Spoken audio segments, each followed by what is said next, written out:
एक समय जैसे परमात्मा की लीला में लिखा हुआ है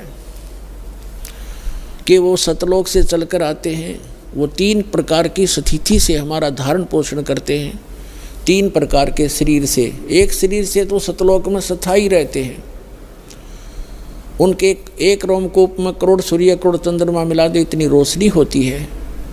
और दूसरा वो करते हैं लीला, जैसे प्रत्येक युग में एक शिशु रूप धारण करके एक लीला करते हैं, उनको निसंतान दंपति उठा ले जाते हैं, धीरे धीरे बड़े होते हैं और जो वो क्रियाएं कर रहे होते हैं माता पिता वही क्रिया करते हुए एक जन साधारण जैसा जीवन जीकर वो परम पिता दिखाते हैं, ऐसी लीला किया करते हैं। और दूसरी प्रकार की स्थिति में वो कभी भी कहीं पर भी आकर के साधु रूप में प्रकट हो जाते हैं, अच्छी आत्माओं को मिलते हैं, उनको ज्ञान देते हैं, उनको अपने से परिचित कराते हैं, जो भटक रही होती है उनकी प्यारी आत्मा। ऐसे ही एक धर्मदास नाम के महापुरुष वैश्य थे, बनिए थे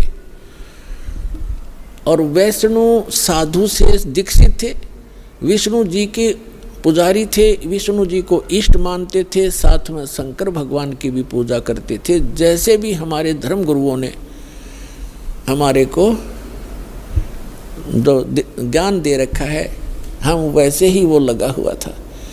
और रूपदास नाम के एक वैष्णव संत से दीक्षित थे।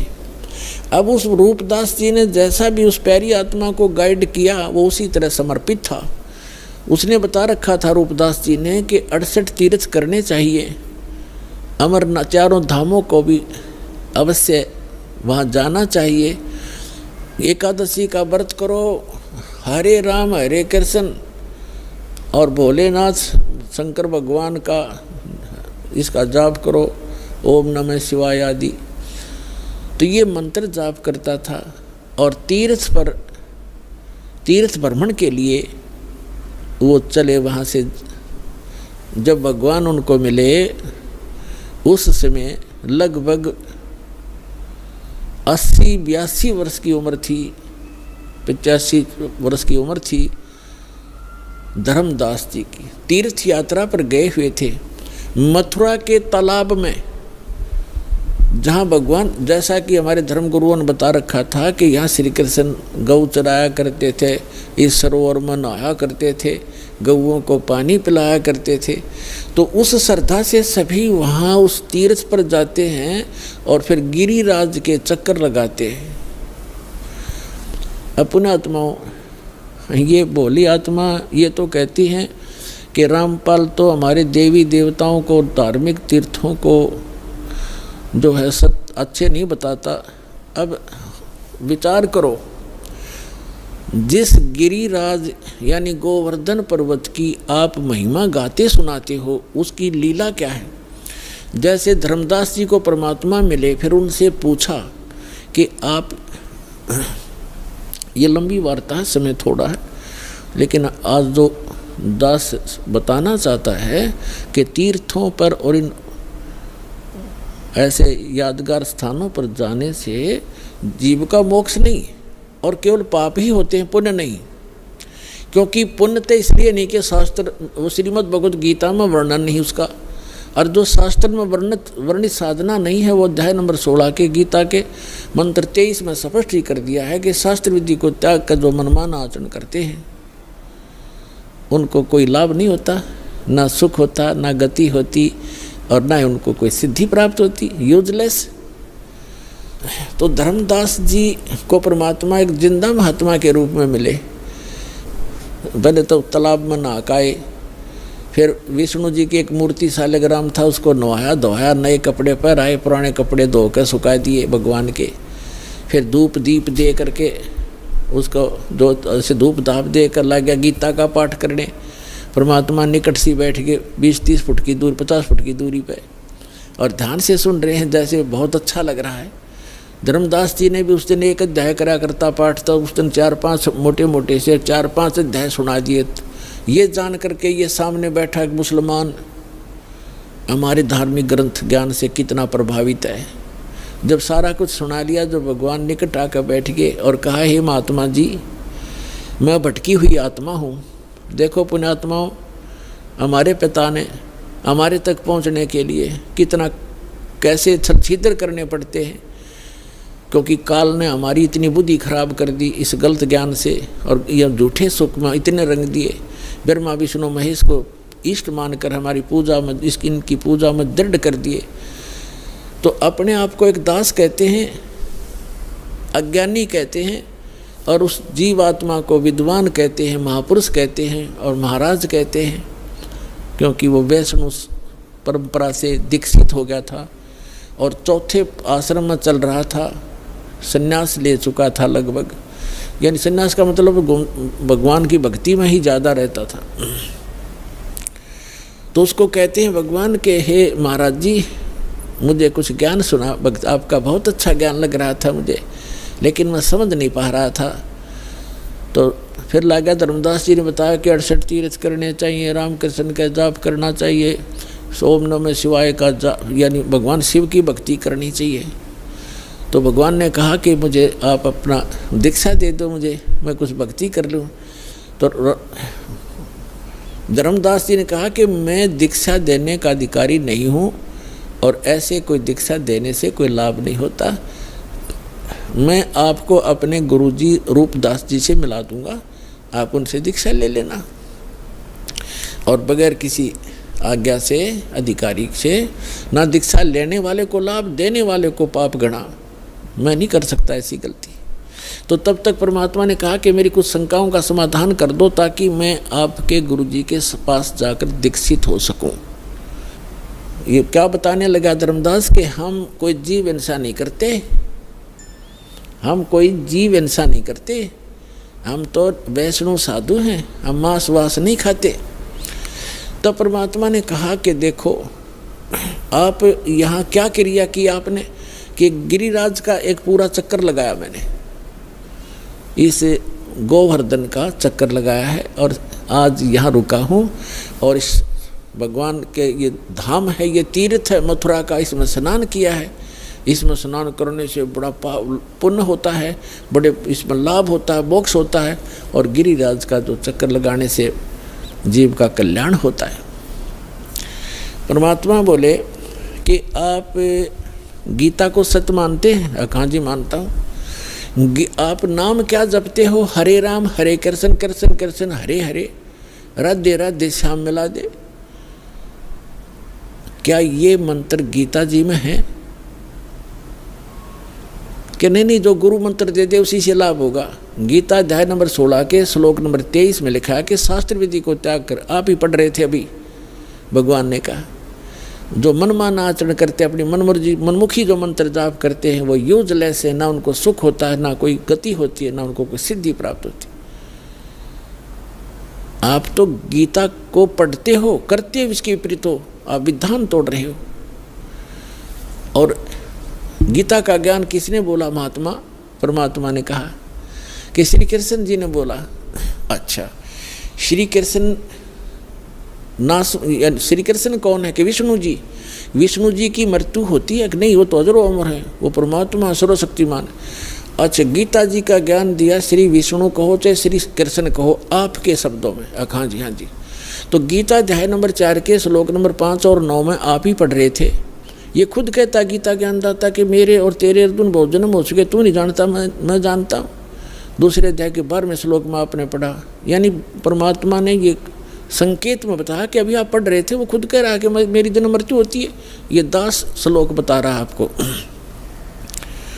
और 10वें अध्याय के दूसरे श्लोक में कहा कि मेरी उत्पत्ति को ना ये देवता जानते। स्तब्ध हो गया एकदम, जैसे सुन हो जाकर। और आप कहते हो ये अजरो अमर है। और ये खुद कहता 18वें अध्याय के 62वें श्लोक में कि यदि तूने पूर्ण मोक्ष चाहिए तो उस परमेश्वर की शरण में जा, उसकी कृपा से तो परम शांति को, सनातन परम धाम को प्राप्त होगा। वो परमात्मा कौन है? उसके बारे में बताओ मुझे, तब मैं दीक्षा लूँ तुम्हारे से। तो नाराज हो गया भगवान, नाराज हो गया कौन? धर्मदास। कि तो आप तो हमारी देवी देवताओं को हे बताते हो, आप तो मुसलमान हो इसलिए। परमात्मा बोले मैं नहीं बताता, आप ये बताइए मुझे कि ये गिरिराज की आपने परिक्रमा की, ये कथा सुना दे मुझे। धर्मदास जी ने सुनाया ने, एक बार ना यहाँ देवी देवताओं की पूजा हुआ करती थी और भगवान कृष्ण ने ये कहा कि इन देवी देवताओं की पूजा बंद करो, इंद्र की पूजा भी बंद कर दो, केवल एक परमात्मा की भक्ति करो।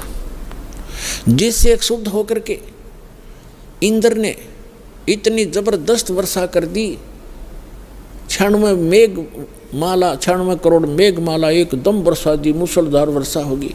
तो भगवान शिव ने, कृष्ण ने इस गिरिराज को उठा लिया था हाथ पे और सारे ब्रज की रक्षा कर ली, सारा इंद्र बरस लिया, सारा वर्षा हो ली, कोई खूब मूसलधार, लेकिन एक बूंद भी नीचे नहीं आने दी। इस गोवर्धन के ऊपर ही सोख दी भगवान ने।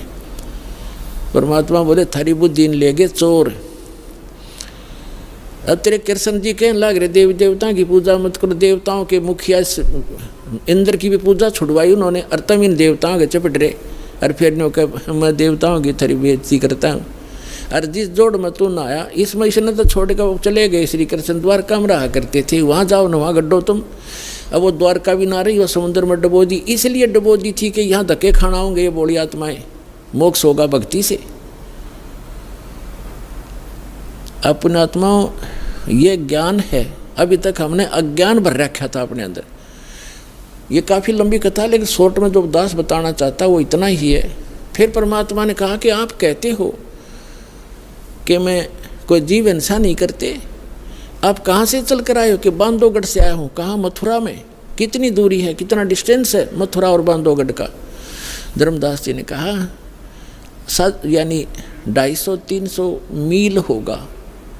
कोस, पहले कोस चलती थी, यानी 850 किलोमीटर डिफरेंस है मथुरा और बांधवगढ़ का।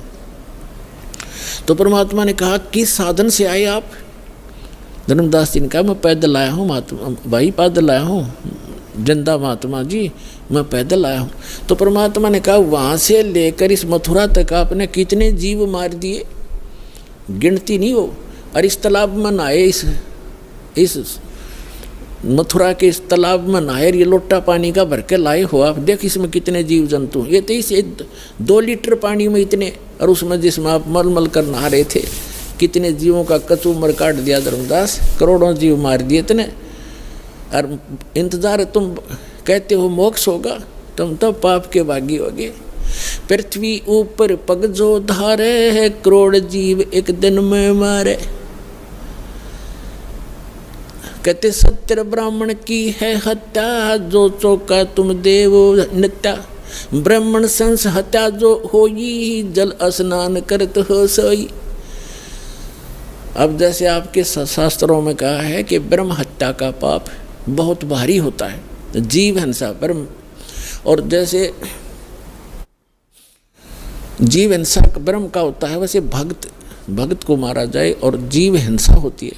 तो कहते एक जो तुम ये खाना बनाने से पहले मिट्टी और गोबर से वो स्थान लिपा जाता था, और कहते हैं आपने जो ये चौका लिपा है जहाँ रोटी बनानी थी, इतने पोर्शन में 1000 करोड़ जीव मार दिए। कहते हैं कि पृथ्वी ऊपर पग जो धारे, करोड़ जीव एक दिन में मारे। जैसे आप सारा दिन घूमते फिरते हो, एक दिन में आप करोड़ों जीवों को नाश मार डालते हो। और कहते 70 ब्राह्मण की है हत्या, जो चौका तुम देवो नित्या। जो नित्य तुम लिपा पोती करते हो, इसमें 70 ब्राह्मण जैसी जीव हिंसा हो जाती है। और ब्राह्मण सेंस हत्या जो होई, जल स्नान करते हो सोई।